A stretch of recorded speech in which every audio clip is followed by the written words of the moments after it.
Good evening, and welcome to Nox Historia. Tonight, we travel to the world of the Polynesian Wayfinders. Set the day down. Whatever it asked of you, whatever it gave, let it be finished now. There is nothing left to do. The lamp is low, the room is warm, and the only thing left is to lie back and let your breathing slow. Come with me, out to the edge of the greatest ocean on earth, on one calm night, a very long time ago. You do not have to go anywhere, you only have to listen. Let your shoulders soften into the bed beneath you. Let your hands lie open. Somewhere far off across the centuries, the sea is breathing too. A long, slow rise and fall, unhurried, patient, older than any of us. We are going to spend this night upon it in the company of people who knew it better than anyone before or since. There is no rush. We have all night. Breathe out slowly and feel the day loosen its hold. You are warm. You are safe. Wherever you are lying, the walls around you will keep the whole night for you, so you can let your mind wander far from them without going anywhere at all. Let the sound of these words be like the sound of water heard from a distance, something you do not have to follow, something you can simply let wash over you as you sink lower and lower into rest.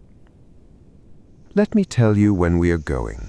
Not to a year you must remember, but to a great age of the world, a span of a few hundred years, roughly between the 11th and the 13th centuries of the Common Era, when a people carried in wooden canoes were finding and settling islands scattered across a third of the entire surface of the planet, a third of the earth, more ocean than there is land on the whole globe, all of it put together.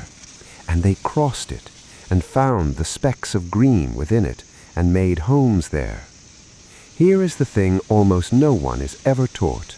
They did it with no compass, no charts, no clock, not a single instrument, not a single one. They steered by the rising and setting of the stars, by the shape and swing of the swells rolling under the hull, by the wind on the skin and the flight of birds at dusk, all of it held in memory and handed down in chant from one navigator to the next for generations. It is, by a wide margin, one of the greatest feats of navigation and courage in all of human history.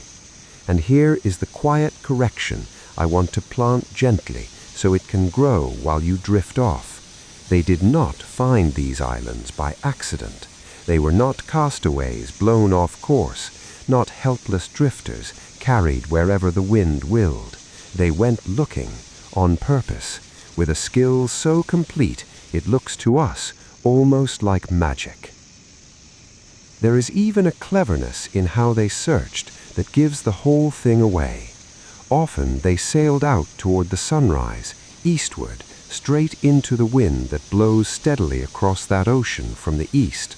It sounds like the hard way, and it was, but it was chosen on purpose. A canoe that goes looking for new land against the wind can always, if it finds nothing, turn its back to that same wind and run swiftly and safely home.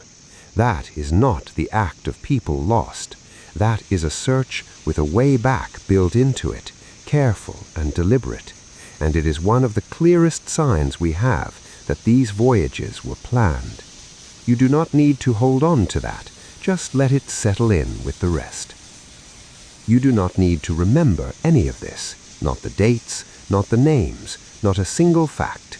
If it slips away from you, let it. And if you happen to fall asleep before we ever reach the far shore, that is exactly what this is for. So let us begin. Come down to the water with me in the last light of the day. The island rises behind us, green and steep, its peaks already dark against a sky going gold, then rose, then the deep, soft gray of dusk. And here, drawn up on the sand where the lagoon lies flat and quiet, is the vessel that will carry us, a double-hulled voyaging canoe. Look at her. 2 long hulls, each shaped from timber by hand, run side by side, joined across their tops by curved crossbeams and a broad deck platform laid between. She is longer than a house and lighter than she looks, and every part of her has been made to cross open ocean. Run your hand along her gently in the fading light. There is no metal anywhere in her. Not a nail, not a bolt, not a single scrap of iron. She is held together entirely with cordage, mile upon mile of stout brown line braided from the husk of the coconut, the fiber they call sennet, wound and lashed around every joint until the whole canoe flexes as one living thing in a seaway, rather than fighting it. The seams of her hulls are sealed with the sap of the breadfruit tree. Her single great sail, folded now against the mast, is woven from leaves, a tall triangle, its point turned down toward the deck and its broad edge lifted to the sky, the shape they call a crab-claw sail, cupped to hold the wind. That sail is the heart of how she moves. When it is raised, it will curve out taut against the sky and pull the twin hulls forward with a speed that would surprise you. A voyaging canoe like this can run faster than the ships that came looking for these islands centuries later. And because she carries her weight on 2 slim hulls rather than pushing one broad belly through the water, she rides light and level and gentle, slicing along instead of wallowing. She was made for exactly this water and this wind, refined over lifetimes until nothing about her is wasted. Think for a moment of what she is, a whole world built to move, strong, light, and swift enough to carry many people and all they need for weeks on end out where there is no land at all. Everything a family would take to begin again on an island no eye has yet seen has been fitted into her without a single tool of metal. She was not thrown together in hope. She is the work of a people who had been perfecting exactly this, hull and lashing and sail, for a very long time. And tonight she is going to sea. Now feel the light change. The sun is nearly down, and the wind that will carry us has begun to draw steady off the land, cool and even. This is the hour to leave. There is no ceremony of alarm about it, no shouting, no haste, only a settled purpose, the quiet of people who have done this before and know exactly what they are doing. The lines are loosed. Hands push against the sand, and the twin hulls slide free of the shallows, and all at once the canoe is no longer resting on the earth. She is floating. Feel that lift beneath you, the small, weightless give as the water takes her whole weight and holds it easy. We move out across the lagoon toward the reef, where the still water meets the open sea. Listen, the sea is gentle tonight. There is a soft wash of water against the hulls, a low, steady lapping, and beyond it, out past the coral, the long, calm breathing of the ocean swell, rising and falling without hurry. Through the passage in the reef we go, on quiet water, the coral dark on either side, and then the canoe lifts to the first of the open swells and settles, lifts and settles, finding the rhythm she will keep all night.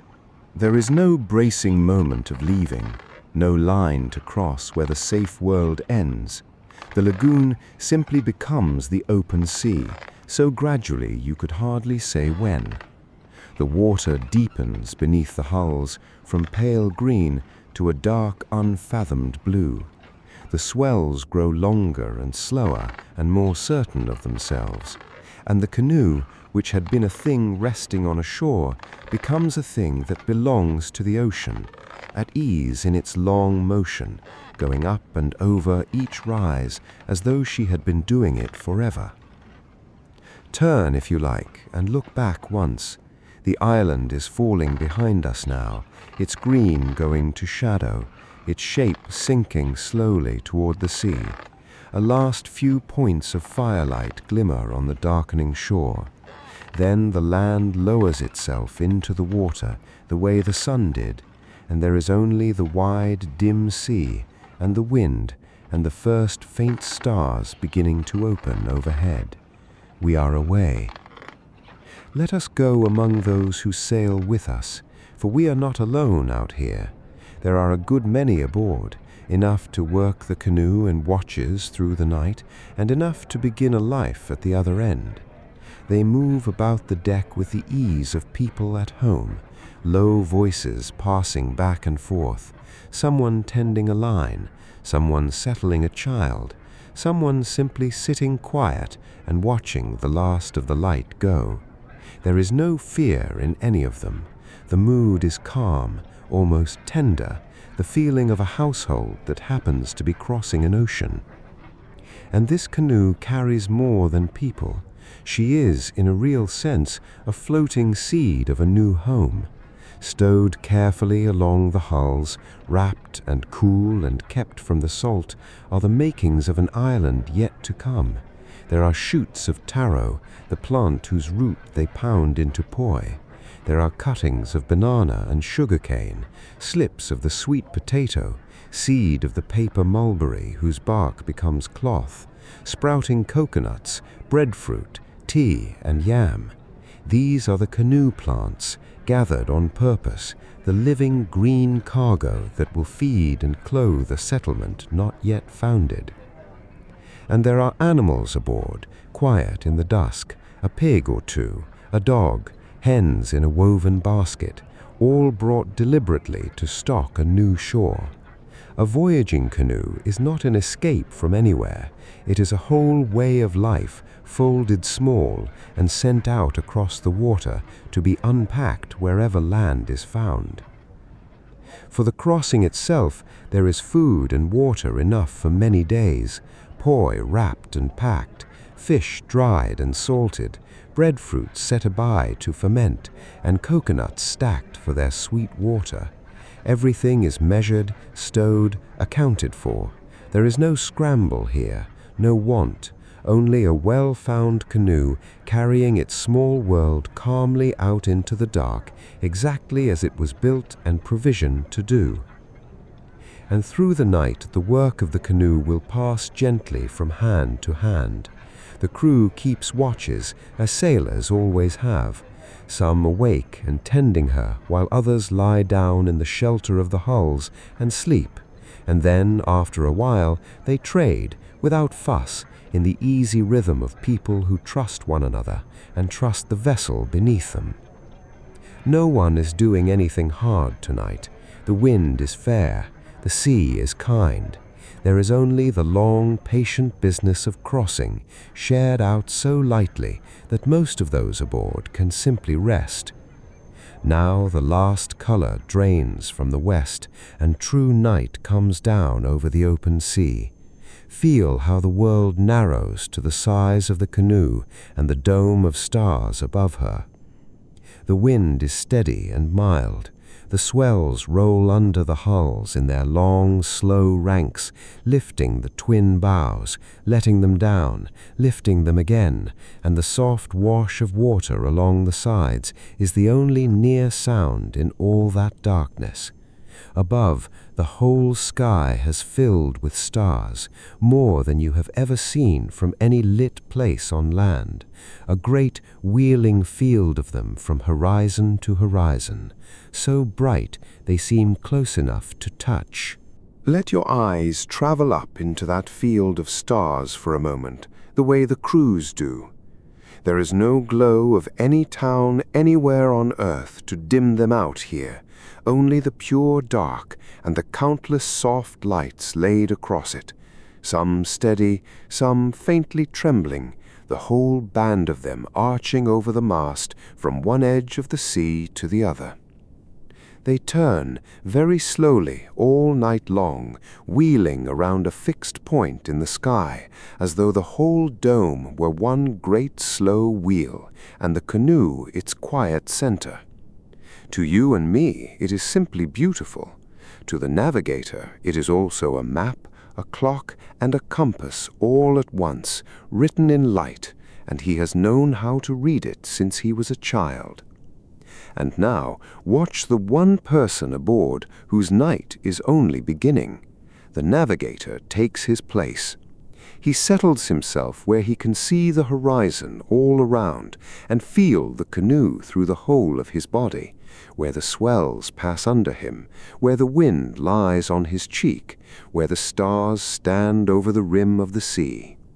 He does not fuss, he does not check anything, because there is nothing to check but the world itself, and the world is all laid open to him. He knows where the steering stars will rise. He knows how the swell should feel against the hull if the course is true. All of it lives in his memory, learned over a lifetime, and now he simply reads it, the way you might read the face of someone you have known for years. So the canoe sails on into the dark, sure of herself, in no hurry at all. The crew grows quiet, the children sleep, and the navigator settles into his long watch, calm and content, his eyes on the rising edge of the sky, carrying us onward through the night toward a shore that no one aboard has ever seen, and that he already knows in his bones is out there, waiting for the dawn. The first star comes so quietly you almost miss it. One moment the sky is only deepening, that last warm bruise of color draining away in the west. The next, there it is, low and steady over the water, a single point of light where a moment ago there was none. The navigator sees it before you do. He has been waiting for it.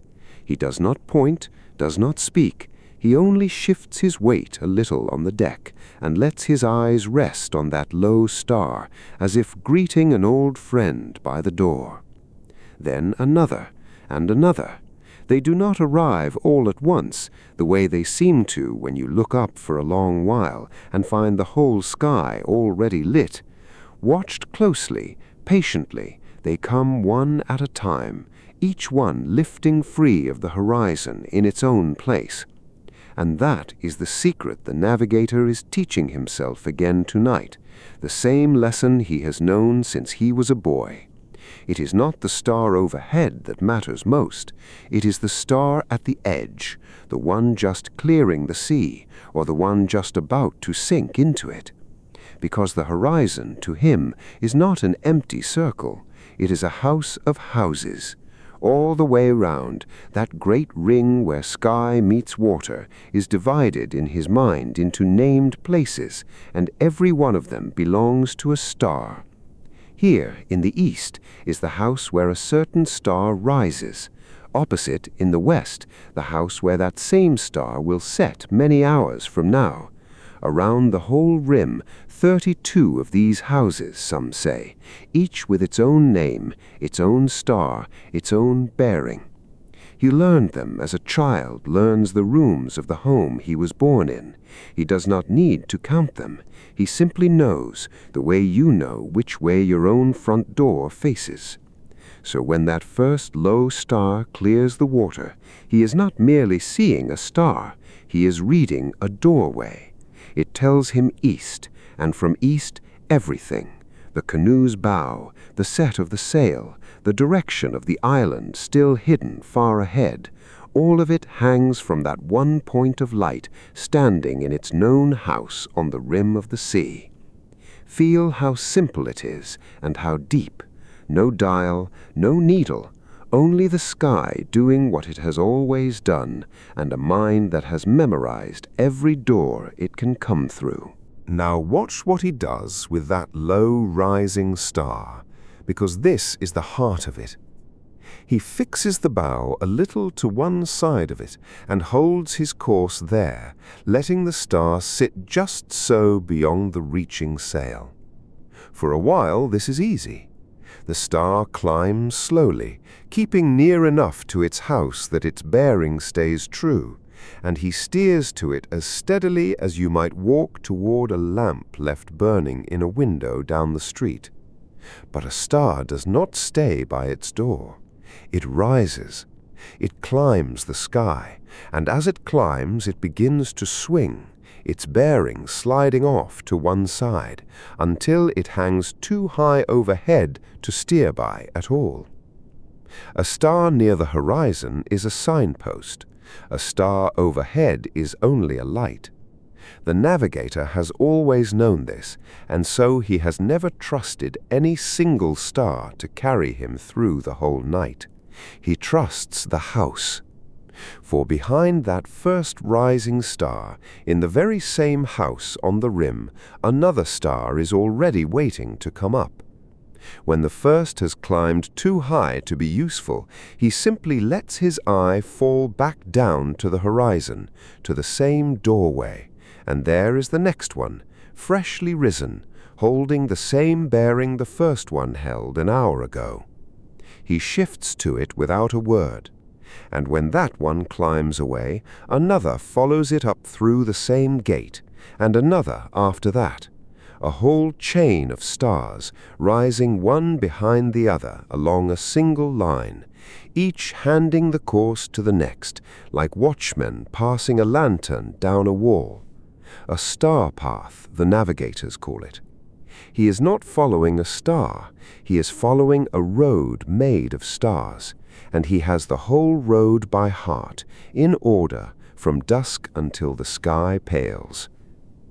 Some of these guiding stars are ones you would know if you saw them. Bright ones, familiar shapes, the same lights that have leaned over every ocean and every desert since long before anyone thought to name them. But to him they are not decoration, and they are not story, or not only story. They are working stars, each one clocking on for its turn on the horizon and clocking off as it climbs, an unhurried shift change that goes round all night while the crew sleeps and the hulls hiss softly through the dark. There is one star, though, that he watches in a different way, not on the horizon, but far up near the very top of the sky. Late in the night, if you follow his gaze straight overhead, you may find it, a warm, faintly golden light, almost directly above the mast. Its name in these islands is Hokulea, the star of gladness. In the charts of a later world, it will be called Arcturus, one of the brightest stars in the whole northern sky. But to the navigator he does not need that name, and he does not need the reason. He needs only what the star does. For Hokulea has a gift. There is one particular place on the whole face of the earth over which this star passes exactly, precisely overhead, a single line of latitude where, if you lie back and look straight up, the star of gladness sits at the very crown of the sky, leaning neither north nor south. That place is Hawaii, and so a navigator bound for those islands, far away in the ocean's northern reaches, carries this star as a kind of promise. When Hokulea stands directly over the mast, night after night, you have come to the right belt of the sea, the island's own latitude, and now you have only to run along that line, east or west, until the land itself lifts from the water to meet you. Think of what that means, and how it was known. There was no word here for latitude, no grid of numbers ruled across the globe, no degree, no minute, and yet the thing itself was understood completely, that height above the horizon is a place, that a star riding higher or lower against the mast is the sea telling you how far north or south you have wandered. The navigator holds this in his body rather than in figures. He feels the star climb a little too high over many nights and knows, without a single calculation, that he has drifted. He eases the canoe back until the star settles home overhead. Latitude without the word for it. A whole science carried in the tilt of a head laid back against the deck. And here is the thing that ought to stop you gently on your way toward sleep. Not one word of any of this was ever written down.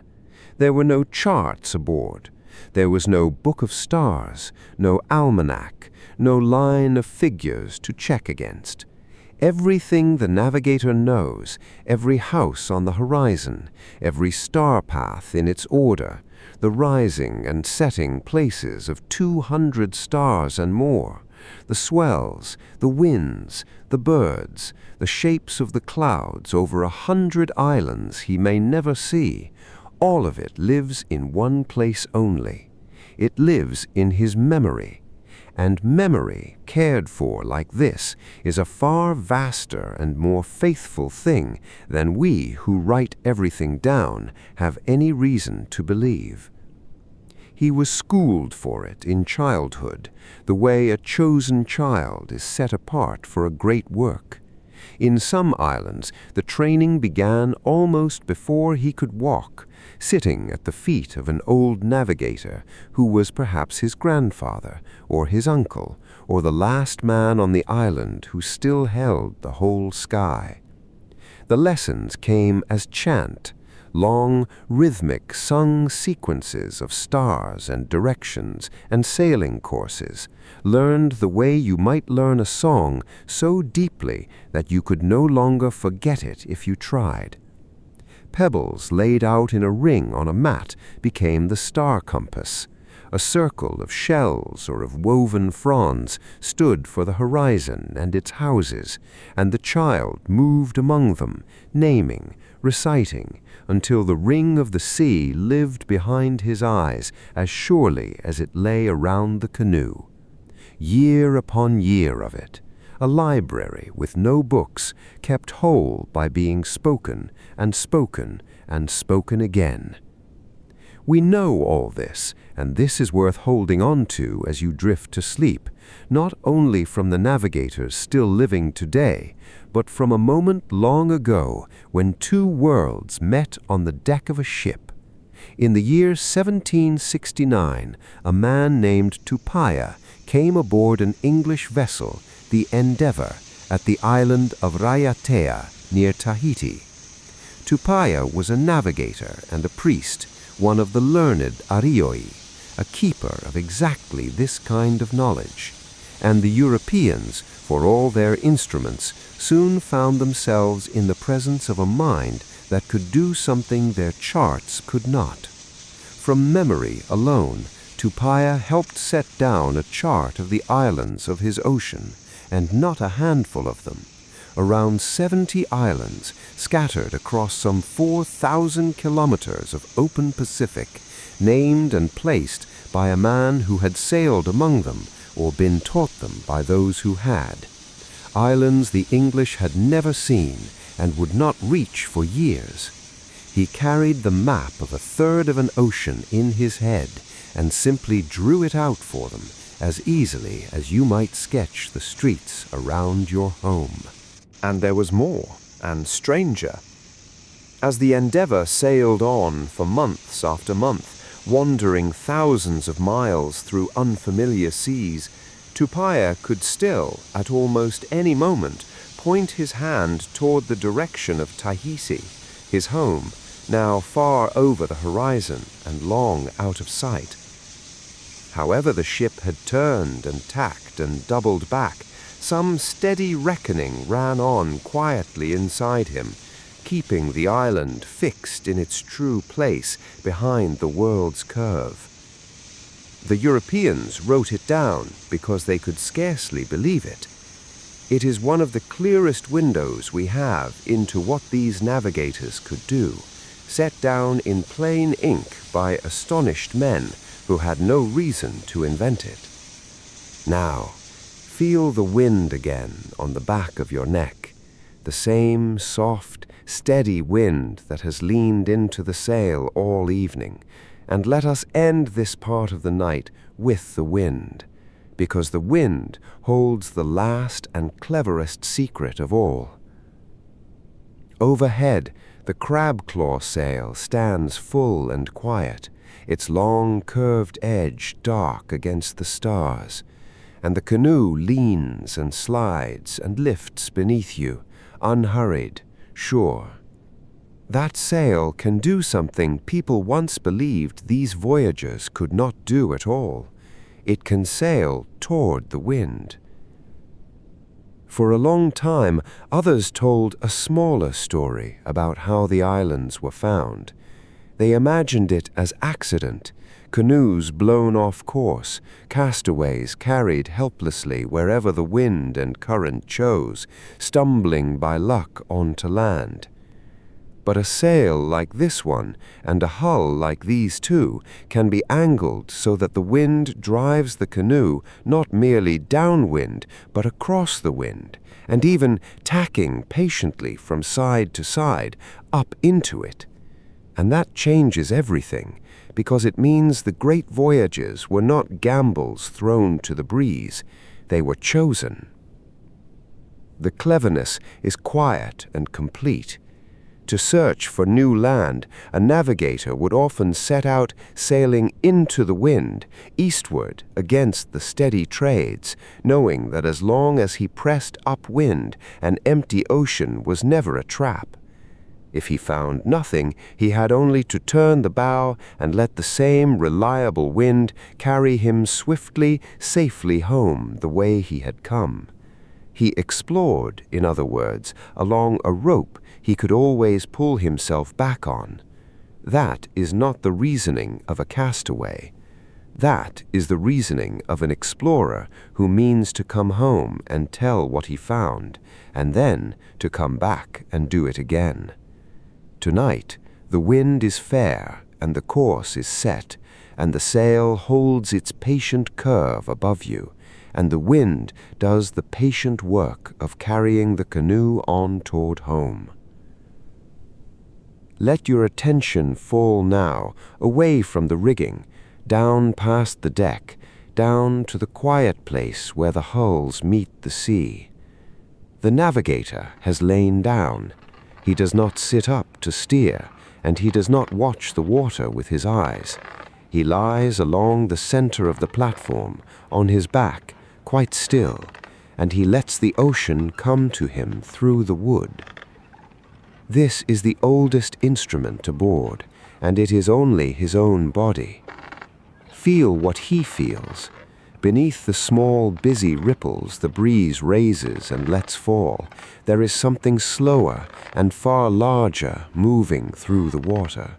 A long, smooth rise that lifts the whole canoe, holds it a moment at the top, and lowers it again with great gentleness.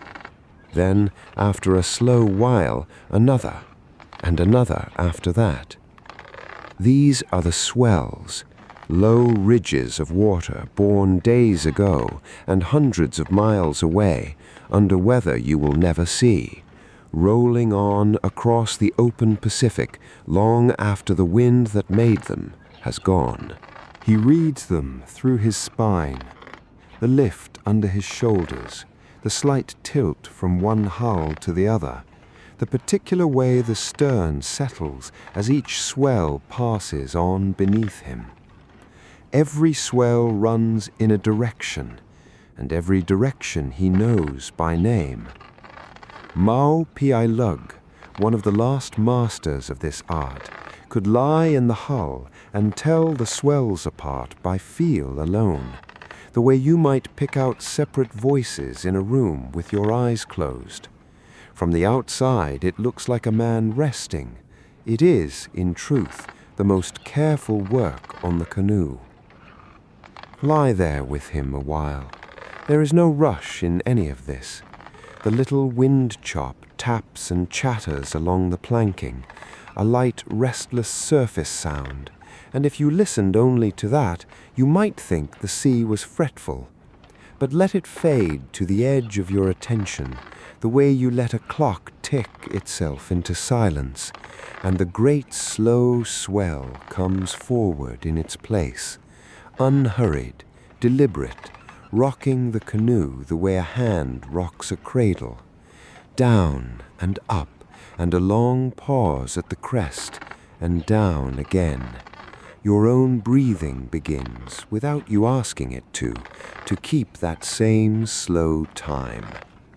Out here, the swells are steadier than the wind, and far steadier than the stars, which come and go behind their drifting cloud. A wind can back and shift within an hour. A star can slip behind a cloud bank just when you want it. But a swell holds its line for days on end, patient and reliable, marching out of the distance and away toward the far horizon without ever changing its mind. So the navigator chooses one. Among the 2 or 3 swell trains that cross this stretch of ocean, one is the strongest and the most trustworthy, the long, deep set that has run true since before the voyage began. This is his dominant swell, and he takes it as his reference, the way a walker in fog might keep one steady wall always on his right hand.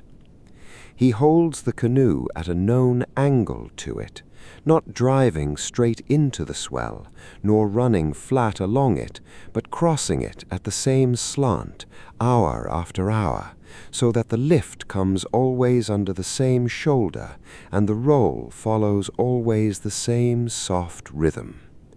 His body learns that rhythm until it becomes as ordinary as breathing. And should the sky close over entirely, should every last star be curtained away, he loses nothing that matters. The reference is not above him in the dark, it is underneath him in the sea itself, rolling up through the hull in the steady, familiar way, and he could steer on it all night with his eyes shut. And there is more in the swell than one direction. Where 2 swell trains cross, the canoe rides a gentle folded motion, one set lifting a bow, while another lifts a quarter, and the navigator can feel the 2 apart and hold them both in mind at once. Here and there the sets cancel for a stretch, and the water goes almost glassy, a smooth dark sheet under the moon, and then they gather again into the old rolling rhythm. None of it alarms him. It is only the sea talking steadily in a language he has spoken all his life. There is a deeper trick still, and it is one of the strangest and most beautiful ideas ever carried in a human mind. It has a name, Atak, and it was set down for the world by a sailor who went to the Caroline Islands to learn from the navigators there. It works like this. The navigator does not think of himself as moving. He holds the canoe still in his mind, fixed beneath the wheel of the sky, and instead he imagines an island, a real island, off to one side, somewhere out beyond the horizon where he cannot see it, and he pictures that island slipping slowly backward past him as the night goes on. He knows which star house the reference island sits under at the start. As the canoe advances, he moves it, in his imagination, into the next star house along, and then the next, sliding it steadily astern beneath the fixed stars. Sit with that a moment, gently, in the warm dark. There is no chart, there is no instrument, no line drawn on anything, no needle, no dial. The whole running position of the canoe on the vast face of the ocean is kept alive in one man's head as a picture of an unseen island traveling backward through a ring of stars. When the reference island has passed through all its houses and drawn level with him, he knows he has covered a certain stretch of sea. It is a way of measuring distance with nothing but memory and imagination, and it works. Let it settle over you like a slow tide. You do not need to hold the method. You need only feel the calm of a man who carries the whole ocean tidally inside himself and is never once lost upon it. It is worth staying with how quiet a thing this is. No shout, no strain, no anxious checking. The navigator lies much as before, and somewhere behind his calm eyes, an island he cannot see drifts slowly backward through the stars, ticking off the miles. A whole science of position run in silence on the soft machinery of memory. And because it costs him no fear and no fuss, it need cost you none either. You can borrow his certainty for the night and simply let the picture turn slow and sure at the back of your own quiet mind. And beneath the ATAC runs something even simpler, the plain arithmetic of the sea, done entirely by feel. The navigator keeps a running sum of where he is by three things only: his speed, the time that has passed, and the direction he has held. This is dead reckoning, the same in its bones as any sailor's, but here it is done without a single instrument to help. Speed he reads from the canoe herself. He feels it in the tremble of the hull under his back, in the pitch of the wake's soft hiss slipping by, in how firmly the sail pulls and how the water folds away from the bows. Time he keeps by the slow turning of the stars and by the long rhythm of his own body through the watch. Direction he holds by the swell beneath him and the guide star ahead. Speed and time and heading, he adds them together quietly, hour upon hour, and always knows about how far he has come. He knows the temper of his own canoe as a rider knows a horse. He knows how she runs a little faster when the swell is under her quarter, how she eases when the wind softens toward the small hours, how much the loaded hulls carry her even as the breeze falls light. None of this is written. All of it lives in his hands and in the soles of his feet, learned across a lifetime and the lifetimes before his, and it is enough to place the canoe on the trackless ocean to within a distance he could walk in an afternoon. And notice how little of it is effort. He is not straining over sums the way a schoolchild strains. The reckoning has sunk so far into him that it runs almost on its own, the way you can walk a familiar path in the dark and arrive at your own door without once thinking which foot to place. The canoe tells him her speed, the stars tell him the hour, the swell tells him the way, and the answer is simply there, quietly, whenever he reaches for it. That is what a lifetime of doing one thing well can feel like from the inside, not labor, but a kind of rest. How do we know any of this, that men truly held the ocean this way, and were not simply blown lucky from island to island? Much of what the world now understands was saved by one man in particular, and he saved it only just in time. His name was David Lewis. He was a sailor and a physician, and in the years around 1970 he did something rare. Instead of measuring these navigators from the outside, he apprenticed himself to them. He sailed with the last of the traditional wayfinders of Micronesia and Polynesia, men trained from childhood in the old way, and he asked them to teach him as they would teach a son, the star houses, the swells, the ATAC, all of it. Then he wrote it down. His book, We the Navigators, came out in 1972, and it set on paper, carefully and with respect, a body of knowledge that until then had lived only in memory and in chant. It mattered enormously that he did it when he did.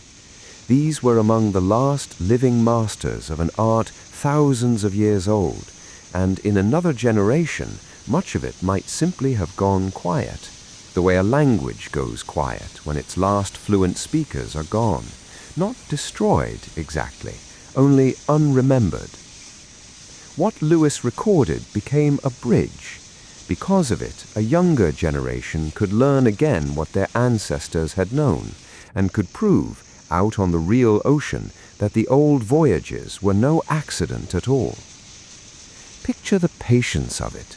A grown man, already a capable sailor in his own right, sitting as a pupil at the side of teachers who owned no books, learning by voice and by touch and by long nights at sea, then writing up his notes by lamplit in a small cabin while the very ocean he was learning to read went sliding past outside. He was not collecting curiosities. He understood that he was catching something before it fell, and he handled it with the care you would give to a small flame in the wind. So the knowledge you are resting inside tonight is not a guess and not a legend. It is a real method, watched and learned and written down by someone who sailed it himself, and it is one of the reasons we can say with quiet certainty that this canoe knows exactly where it is going. Come back now to the deck and to the deep middle of the night.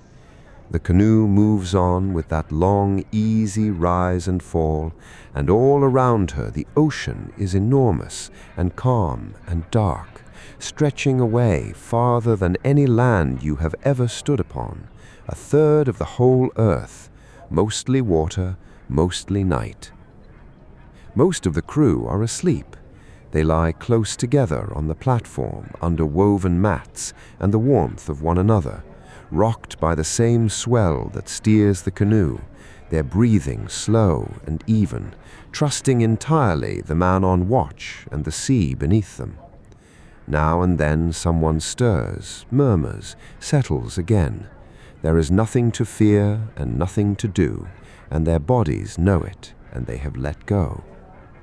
The navigator is awake. He is not tired in the way that troubles a person.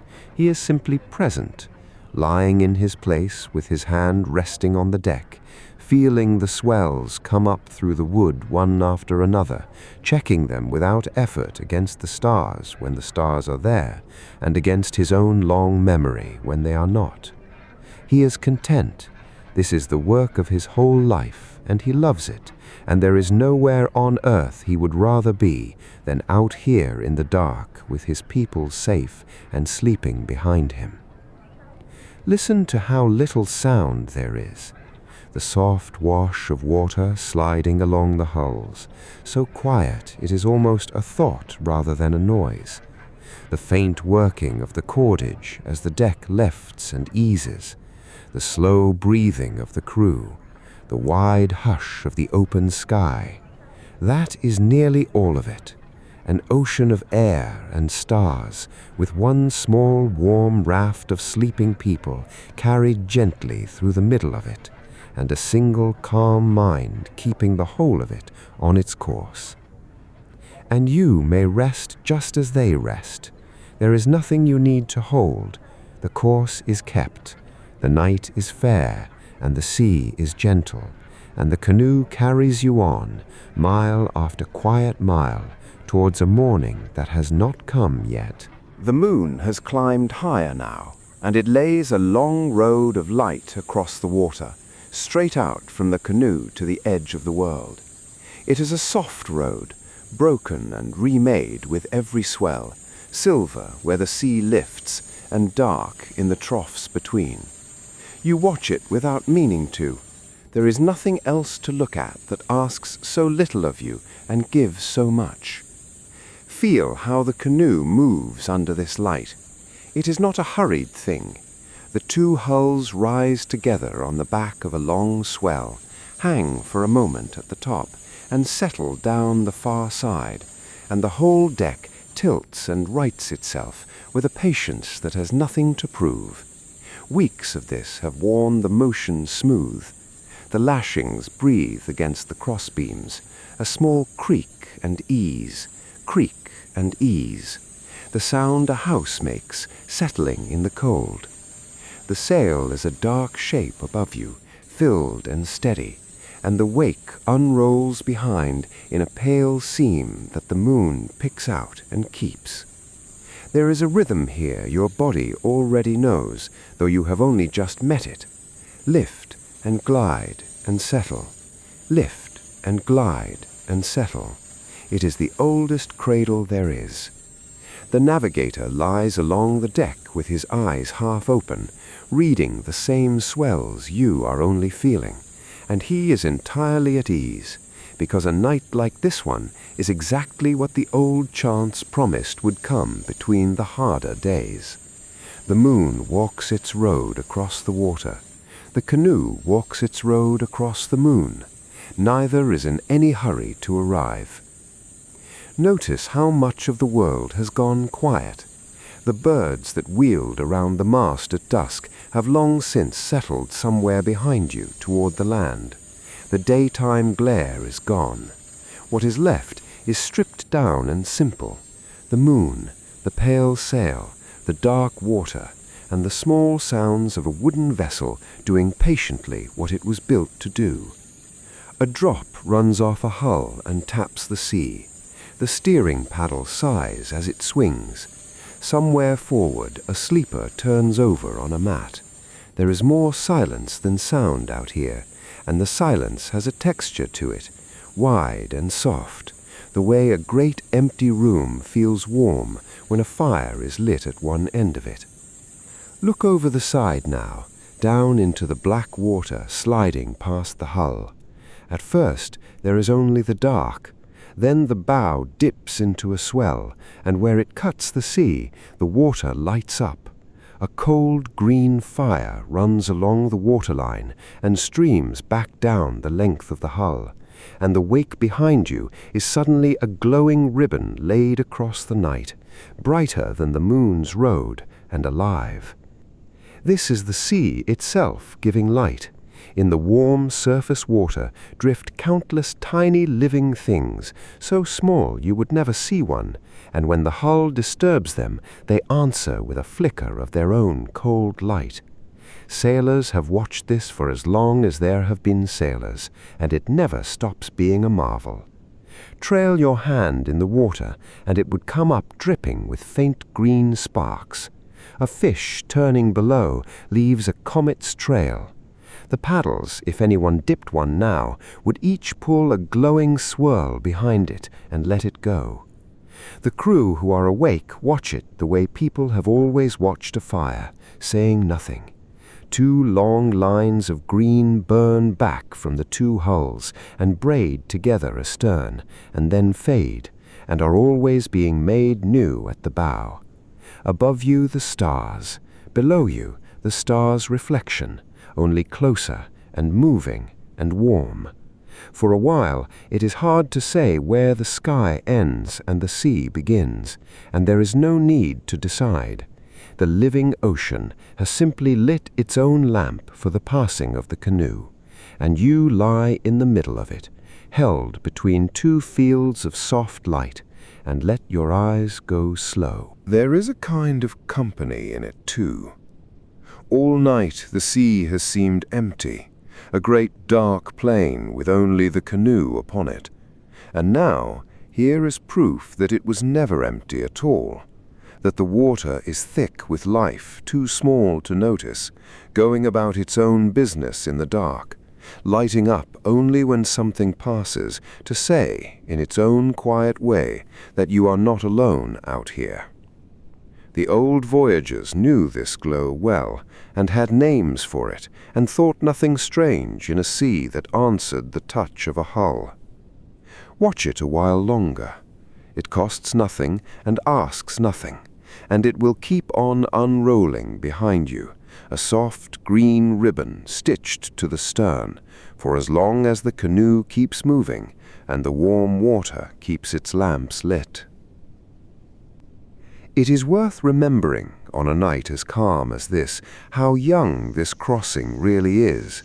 Not the sea, which is old past counting, but the human road across it. For a long time, people believed the Pacific Islands had been peopled slowly, over many thousands of years, a patient drift filling in the map inch by inch. The truth turned out to be stranger and far more impressive. When scholars gathered the most careful evidence they could, layers of charcoal, seeds, the bones of the rat that traveled with every canoe, all of it dated by the steady clock inside living things, a clearer story came into focus. The great push out into eastern Polynesia was late, and it was fast. The central islands of the east were settled only about 1,000 years ago, and the far corners of this ocean world were reached later still, around the 12 and 1300s. That is astonishingly recent. Stone cathedrals were already standing in Europe. The last and largest islands on Earth were still waiting, empty, for the people who would find them. And found they were, not stumbled upon. Think what that lateness means. It means this was not a slow leak of castaways across 10,000 years. It means a burst of deliberate, skilled exploration, generation after generation, reaching further east on purpose, each new island a base camp for the next leap into the unknown. The people on this canoe are not lost, and they are not the first fools to try. They are the inheritors of the boldest and best organized exploration the world had yet seen, moving through the last great empty quarter of the planet with the confidence of those who know exactly how it is done. There is a peace in knowing that as you lie here. It is easy to imagine an old crossing as a fearful thing, a gamble flung out into the dark. But everything about this canoe says otherwise. The food counted for weeks, the plants and animals brought along to start a life at the other end, the second navigator learning the star paths so the knowledge cannot be lost with one man. This is not a wager. It is a voyage undertaken by people who plan to arrive, and to arrive somewhere worth the going. The recentness of it only makes it warmer. These are not shadowy ancestors from the dawn of time. They are skilled and clear-eyed and near, close enough that their great-grandchildren would meet the first European sails and remember every island's name. To feel the size of what they did, hold the whole ocean in your mind for a moment. Draw a triangle across the Pacific. Put one corner far to the north at Hawaii. Put the second far to the southwest at Aotearoa, the long green islands we call New Zealand. Put the third away to the southeast at Rapa Nui, the tiny speck also known as Easter Island. Now look at what you have drawn. Each side of that triangle runs for thousands of kilometers, and nearly all of it is open water. Inside it lie hundreds upon hundreds of islands, some large, most no more than a green freckle on a vast blue face, and the peoples who share a common language and a common voyaging tradition settled the lot. This is the Polynesian Triangle, and there is nothing else quite like it in the human story. No other people spread themselves across so much of the earth so early, and the earth they chose was almost entirely sea. Sit with the scale of it slowly, the way you would sit with the view from a high place. The Pacific alone covers about 1/3 of the whole surface of the planet, more than all the dry land everywhere put together with room to spare. To cross from one corner of the triangle to another is to travel further than the width of a continent, with no road and no shore, steering nothing but the sky and the swells and the birds.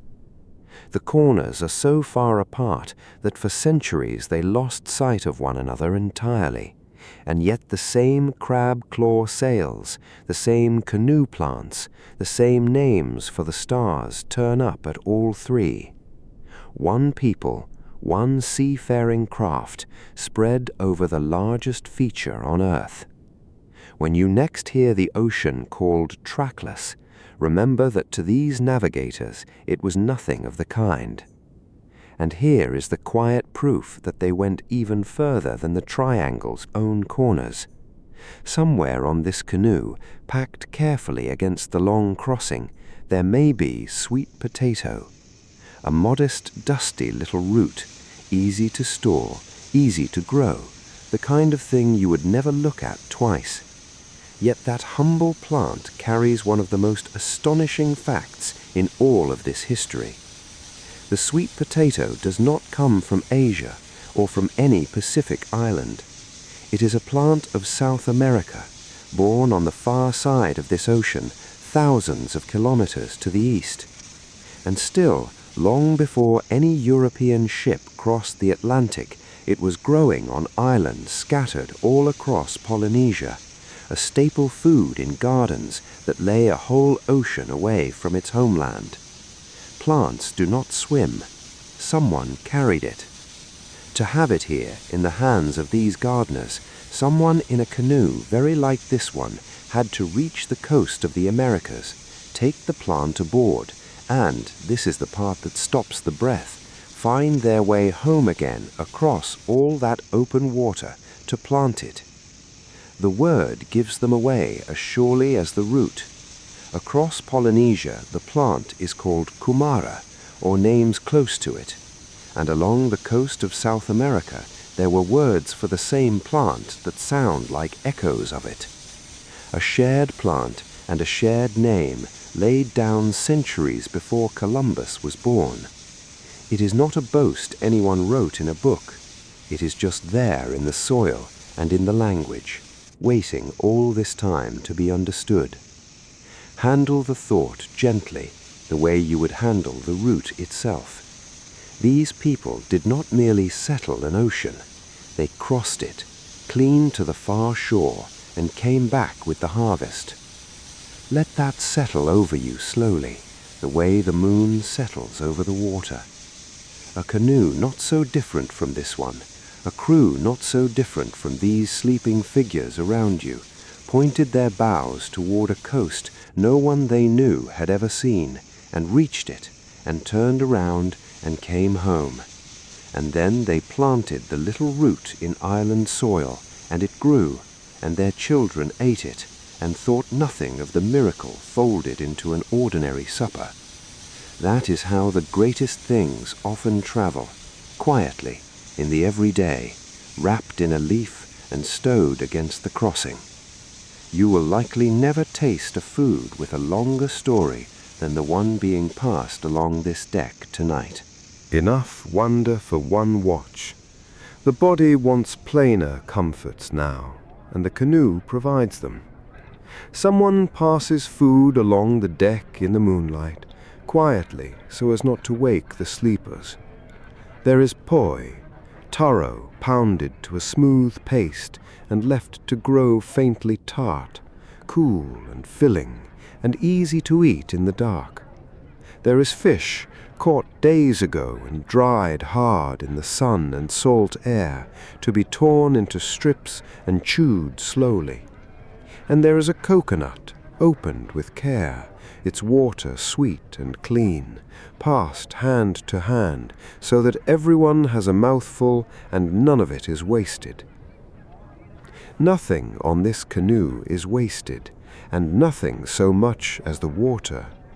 The full gourds and lashed bamboo lengths are stowed in the shade of the deck and counted in the mind of the one who keeps them, a mouthful here and a mouthful there, enough and no more, because the next rain and the next landfall are known only to the sky.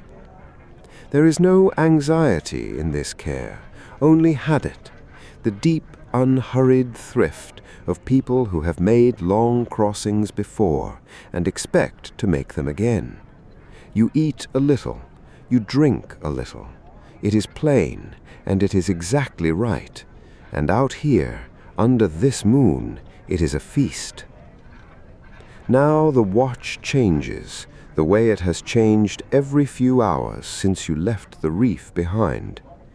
One of the crew who has slept sits up, stretches, and takes a place near the steering paddle.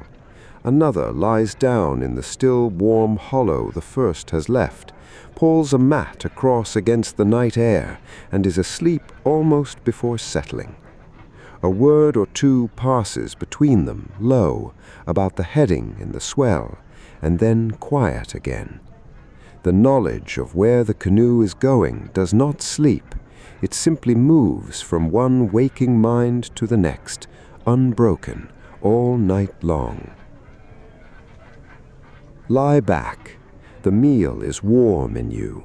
The moon lays down its long, soft road. The green fire runs and fades along the hull. The watches turn over gently in the dark, one steady hand replacing another, and none of it needs anything from you at all. Feel the canoe lift and glide and settle. Lift and glide and settle. The whole ocean rocks you, and the people who know these waters keep the course, and there is nowhere you have to be but here, held on the water under the moon, drifting down toward sleep as the long night carries on. Now comes the deepest hour of the night, the long still trough between midnight and dawn, when the world seems to hold its breath. The crew sleeps on the platform between the hulls, wrapped in tapa against the cool of the air. The sail stands quiet overhead, a dark triangle drawn against a darker sky.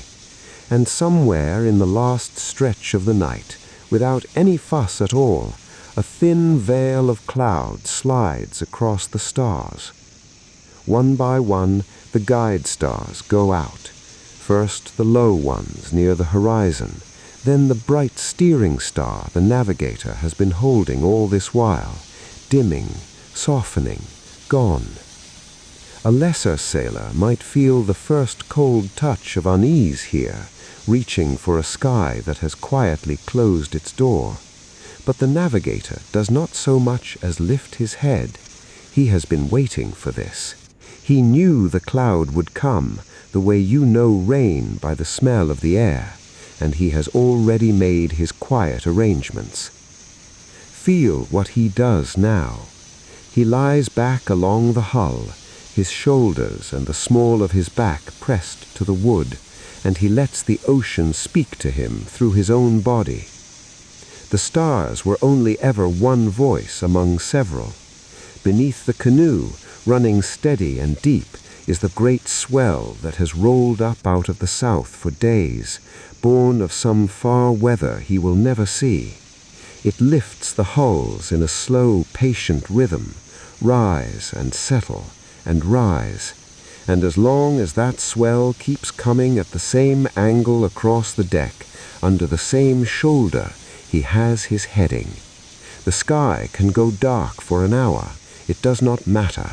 The sea remembers the way. So he steers by feel through the blind heart of the night, and there is no drama in it, no strain, just a man lying still in a wooden hull, reading the ocean like a page held close in the dark, keeping a course he could hold in his sleep. Above him, the cloud drifts on eastward, and the canoe goes on unhurried, certain, toward a place the whole crew trusts is waiting, though not one of them has ever seen it. Let the hush of it settle over you. There is no lamp burning, nothing to strain the eyes, only the soft bray of the sail, and the paler gray where the sea meets a sky that has closed itself for a time. The air is cool and clean, moving steadily past your cheek. You can hear the small, patient sounds of a canoe at sea in the dark, the faint working of the lashings as the hulls rise and fall, the low sigh of the wind in the rigging, the soft, unhurried wash of water slipping along the wood and away astern, and beneath it all, felt more than heard, the long, slow breathing of the swell, rise and settle and rise. It is the oldest cradle in the world. Then, some time in that long dark, the sea itself changes its mind. It is a small thing at first, so small that only a body trained from childhood would catch it. The steady swell from the south is still there, still lifting the hulls in its old rhythm, But laid across it now, faint as a whisper under a voice, comes a second motion, a new set to the water, coming from a different quarter, gentle and insistent. The navigator feels it arrive, the way you feel someone come quietly into a room behind you. He goes very still, and he listens with his whole spine.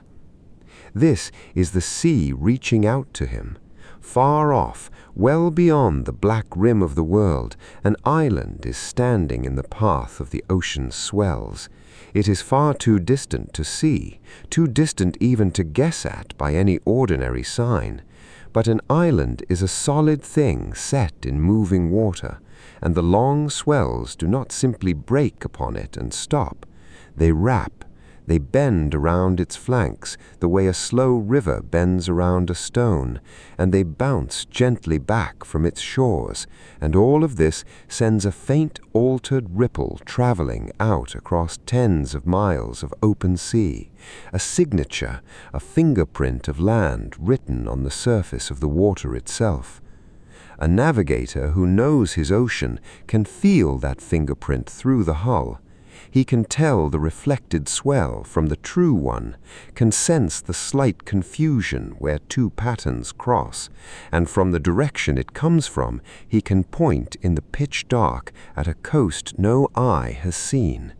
It is one of the most extraordinary skills a human being has ever possessed, and it asks for no instrument at all. Only a lifetime of lying still in a canoe, learning the difference between one lift of the sea and another. The navigator says nothing. He simply adjusts his sense of where he is, the way you might shift a weight in your arms, and settles again. Land is out there. The water has told him so. By the time the sky begins to thin toward morning, the ocean has more to say, and now it speaks in cloud.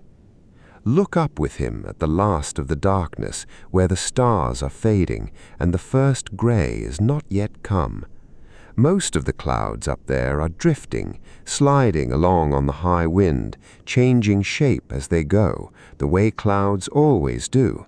But there, hold your eye on it, there is one that will not move. Low on the horizon, far ahead, a single cloud sits fixed above one spot of empty sea, while all its neighbors travel past it. It has been building there quietly for hours, and it does not drift because it is not free. It is tethered. Beneath it, unseen, a mountain rises out of the water, and the warm, damp air climbing that hidden peak cools and gathers into the one cloud that stays. The old navigators had a name for this steady watchfulness of clouds, the loom of the land, the way land makes itself known in the sky long before it shows itself on the sea. And there is a subtler sign still, one for eyes that know to look. As the light grows, the underside of certain clouds will take on the faintest wash of color, a soft pale green, or a shade almost too gentle to name, where the flat water of a lagoon far below throws its own light back up onto the belly of the cloud. A shallow turquoise lagoon ringed by its reef, painting itself onto the sky. To read that green is to see an island reflected in the heavens before you have seen the island at all. The navigator takes all of this in without hurry. The fixed cloud gives him the bearing. The pale underside, if it comes, tells him what kind of land waits below. He has been gathering these small certainties one by one through the whole of the night. A swell, a reflection, a cloud that would not move, and each one has quietly narrowed the sea until the island can only be in one place. He does not point yet. He is patient. He is letting the world come to him. And now the world sends its clearest messengers of all. With the very first paleness in the east, before the sun itself, they begin to appear over the water, birds. Not the great wandering seabirds that stay out over the deep ocean for months at a stretch and tell you nothing about land. These are different, and the navigator knows each of them by name and by habit. The white tern, small and bright and translucent winged, called Manu o Ku, the bird of the god Ku, and the brown noddy, darker, low and steady over the swells. These are birds that fish the open sea by day, but will not sleep upon it. Every single evening they turn and fly home to land, and every morning they fly back out to feed. So their flight is a signpost drawn across the dawn.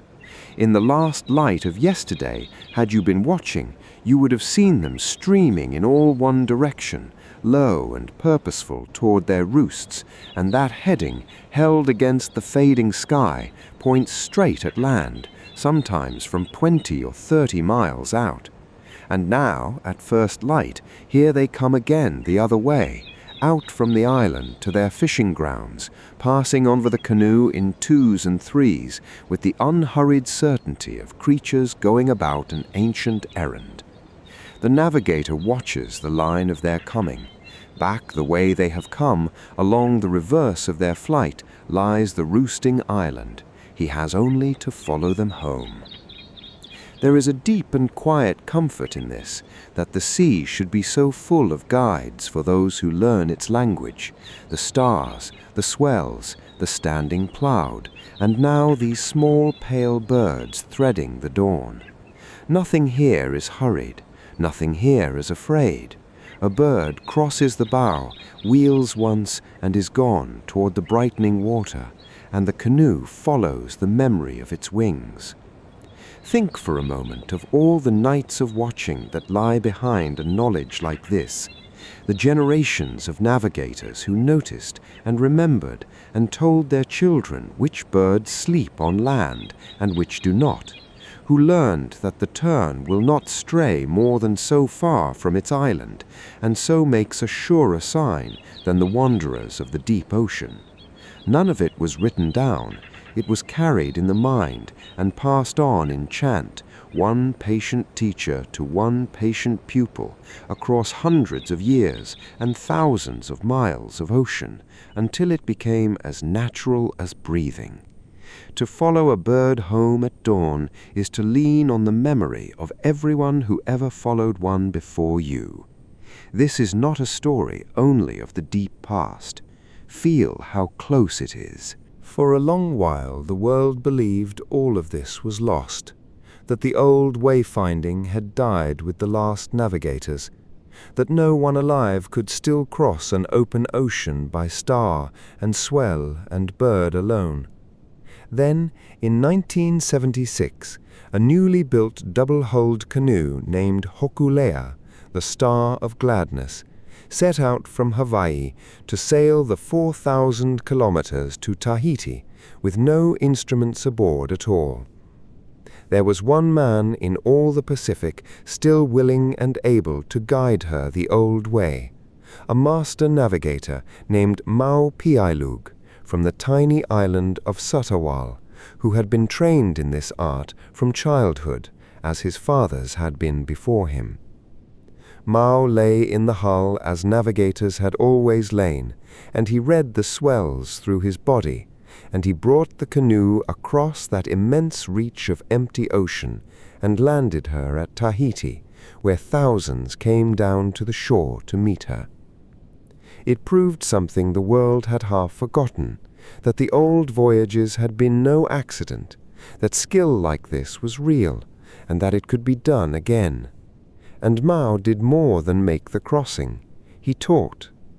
A young Hawaiian named Nainoa Thompson came to learn from him, and together they rebuilt a way of seeing the sky, a star compass held in the mind, so that the knowledge would not depend on one aging man from one small island.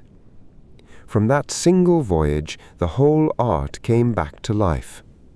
Hokulea has since sailed the length and breadth of the Pacific and onward around the entire world, crewed by navigators who carry no instruments and steer, as their ancestors did, by the turning sky. The living thread, so nearly broken, was caught and held. It is alive tonight out on the water, in hands that are still learning. And so we come back to the canoe in the growing light, and to the navigator, and to the last, quietest certainty of the whole long night. He has not seen the island. That is the thing to hold on to. In this moment, standing easy at the stern with the first color coming into the sky, he cannot see a single scrap of the land he is steering for. It is still below the curve of the world, still hidden under the rim of the sea, perhaps an hour off, perhaps a little more. To any eye that only trusts what it can see, there is nothing ahead but open water, the same open water there has been for weeks, and yet he knows. He knows the way you know your own home is there behind its door, though the door is shut. He knows because the swell bends just so beneath the hulls. He knows because one cloud would not move from its place in the sky. He knows because the turns came out of the dawn along a line he has already fixed in his mind. Every one of these small truths has pointed to the same patch of empty horizon, and where they all agree, the island must be. There is no anxiety in this knowing, and no boast. It is as plain to him as the weight of the paddle in his hand. So he holds his course, steady and unhurried, into water that looks like every other stretch of water, and is not. The crew sleeps on a little longer. The sail draws softly. Somewhere just beyond the edge of the visible world, dead ahead, a mountain is waiting to rise out of the sea, and the whole of the night has been a slow, sure walking toward it. Feel the calm of that. To be carried, in the last dark before dawn, straight and true toward a land you cannot yet see, by someone who has never once doubted it is there. And so the night begins, very slowly, to end. You would not notice it if you were watching for it. There is no line drawn, no moment you could point to. It is only that the dark is not quite so dark as it was. Away off the bow, low down where the stars have been standing all night, the black of the sea and the black of the sky have started, quietly, to come apart. The first grey of dawn is not a colour so much as a loosening. The hard, deep night thins at one edge of the world. The stars there grow shy. One by one, without any fuss, they step back, the small ones first, then the brighter, until only the last and boldest are left burning low over the water. The navigator lets his eyes go to them. He has steered by their brothers all night long, and now he watches them go, with the ease of a man watching friends off at a door, knowing they will be back. Feel how the air changes before the light does. It goes cool and clean, cooler than the deep of the night, a small held breath over the whole ocean. The wind eases, the long swell rolls on beneath the hulls as it has for hours, slow and steady and sure, lifting the deck and setting it gently down. Somewhere a first bird calls, far out, a thin sound over a wide sea, and the grey spreads, patient, unhurried, until the water all around you is no longer black, but the soft pewter of a mirror not yet breathed upon. Notice how nothing is hurried. The dawn does not break here so much as unfold, a slow opening of the hand. The crew are still mostly sleeping, curled along the deck under their mats, and the ones on watch sit easy, saying nothing, letting the light come to them. There is a particular peace in this hour that anyone who has kept a long watch knows. The worst of the dark behind you, the day not yet begun, the whole world balanced for a little while in a soft grey stillness that asks nothing of anyone. You are still far from any land, you cannot see it, but the light is coming, and with the light everything the night has been carrying toward you begins at last to arrive. Watch the east now. Keep your eyes soft and low, just above the meeting of sea and sky, where the grey has warmed to the palest gold. At first there is nothing there but the haze that always sits on a far horizon at dawn, a bank of it, blue-grey, resting on the water. You might take it for cloud. The navigator does not. He has been reading its stillness for an hour, the way it has stood in one place while the true clouds drifted, and he knows what stands beneath it. And now, as the light lifts behind it, the haze begins to gather itself. It darkens at its heart. It takes an edge. A shadow, only a shadow at this distance, a low, dark shape lying along the rim of the world, no higher than your thumb held at arm's length. But it does not move as the sea moves, it holds. And as the canoe slides on toward it, over the long swells, the shadow grows.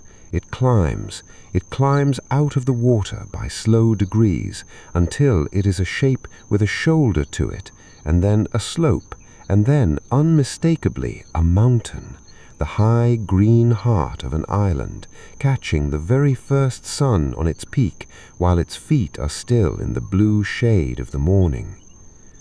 Lower down, as the miles fall away behind you, a paler line comes clear at the island's edge. That is the reef, where the ocean's swell meets the shallows and lays itself down in a soft white seam, far off and quiet. Behind it the land climbs, the deep green wet of a place that has held rain, folds of forest running up into cloud, a valley opening its shallow to the sea. After a night of nothing but water and sky, the sheer green of it is almost too much to look at. It is color returned to the world. The birds are up now too, more of them, riding out from the land on the morning air, white terns turning in the light like flakes of paper, a brown noddy beating steadily seaward to fish. They are the same birds whose evening flight, a lifetime of them, has led navigators home across this ocean for 1,000 years. This morning they are only going about their business, out to the fishing grounds and back, and you watch them cross the bow and think of all the tired eyes that have followed a bird like that toward a coast they could not yet see. No one shouts. That is not how it is done.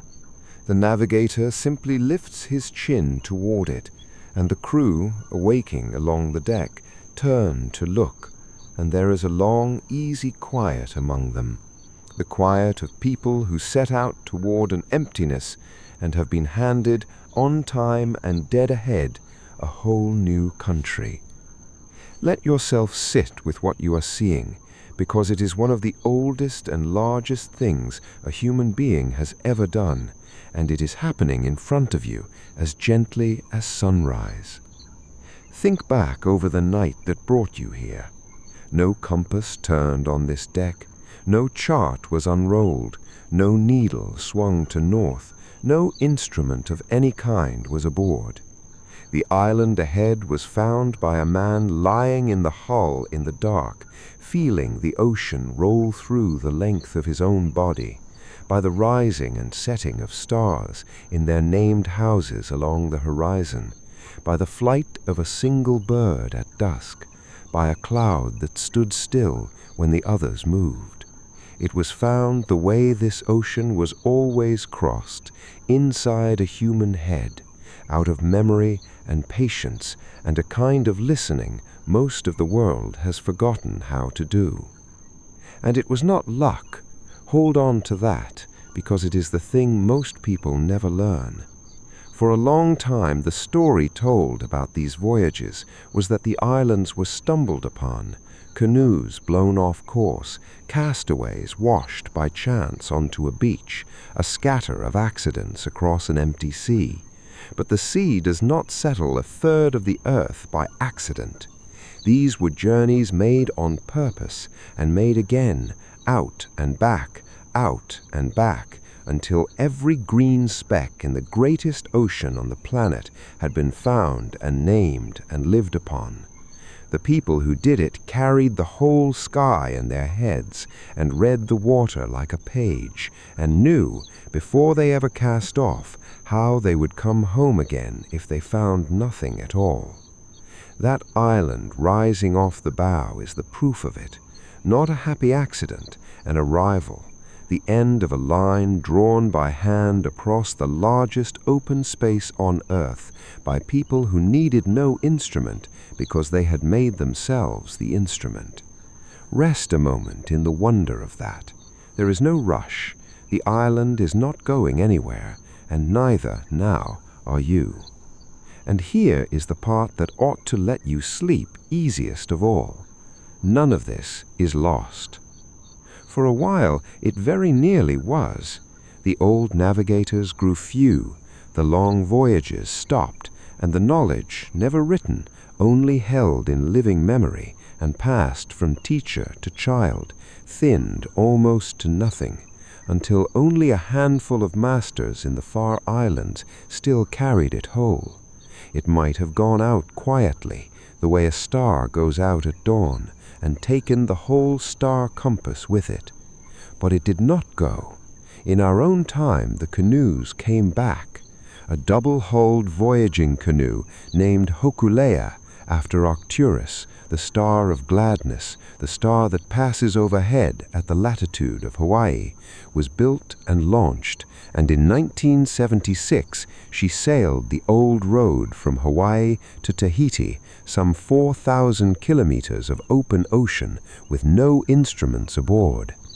She was guided by a master navigator from a tiny island named Satawal, Maupialug, one of the last men trained in the old way from childhood, and a young Hawaiian named Nainoa Thompson learned the art from him and rebuilt the star compass and began to teach it onward, so that the knowledge that had almost slipped beneath the water was caught and held and handed to the young. Hokulea is still sailing. She has crossed the whole Pacific many times over, and in the years around 2013 to 2017, she sailed all the way around the world. The old canoe, the old art, carried right around the globe by hands that had been taught the houses of the stars. New navigators are learning still, on new canoes, in the same patient way. The line did not break. What you have watched all night is not a dead thing preserved behind glass. It is alive and being practiced and being given, right now, to children who will one day lie in a hull in the dark and feel an unseen island in the swell beneath them. Let that be the last easy thought of your waking mind. The light did not go out. It was carried on. Now the island is close, and the sea grows kinder still, if that were possible. The long ocean swell that has rocked you all night begins to feel the land. It bends as it comes into the shallows and gentles itself, and the deep blue of the open water pales to a green blue, and then ahead to the still clear turquoise of the lagoon. The reef lies off to either side, a low white line where the ocean lays its last strength down softly and goes quiet, and the canoe passes through the calm gap between, out of the great sea and into water so smooth it holds the morning like a held breath. Inside the reef there is almost no motion at all. The hulls slide across a flat, pale mirror. Look down over the side, and you can see the bottom rising to meet you. Sand the color of cream, dark heads of coral, the flick of a fish going about its small business in the shallows. The water laps at the hulls, soft and slow, a sound no louder than someone turning in their sleep. The sail loses the wind and eases, and the canoe glides on under its own gentleness, slower and slower, toward the pale curve of a beach that no one aboard has ever seen, and all of them, somehow, already know. There is a smell to it before there is much sound. Long before you can hear anything but the soft wash at the hulls, the land reaches you on the air. Wet earth, green leaf, the sweetness of flowers you cannot name, wood smoke perhaps, the whole warm breath of a place that grows things. After weeks of nothing but salt and clean wind, that first smell of land is a thing the body knows before the mind does. The crew lift their heads to it. You lift yours. It is the smell of arrival. This is landfall, not a crashing, not a scramble, a coming to rest. The long night's crossing folds quietly closed, and the crew stand easy along the deck in the growing light, and the green land breathes its warm smell of earth and leaf and flower out across the water to meet them, and the canoe, this floating seed of a whole new home, comes in over the still lagoon and settles toward the sand as softly as a leaf laid down. The voyage is done. They have arrived, and the day, unhurried, opens its hand over a new world. So let that canoe rest there, drawn up gently on a bright shore at the very beginning of a morning, its long night's work behind it, nothing left now but the quiet lap of the lagoon and the warmth of the risen sun. And let those voyagers of the deep past rest too. Their crossing is finished. They found what they set out to find, exactly as they meant to, and now they lie easy in the light, with the sea gone calm and the land close and kind. Their journey done, as you, perhaps, are sleeping now.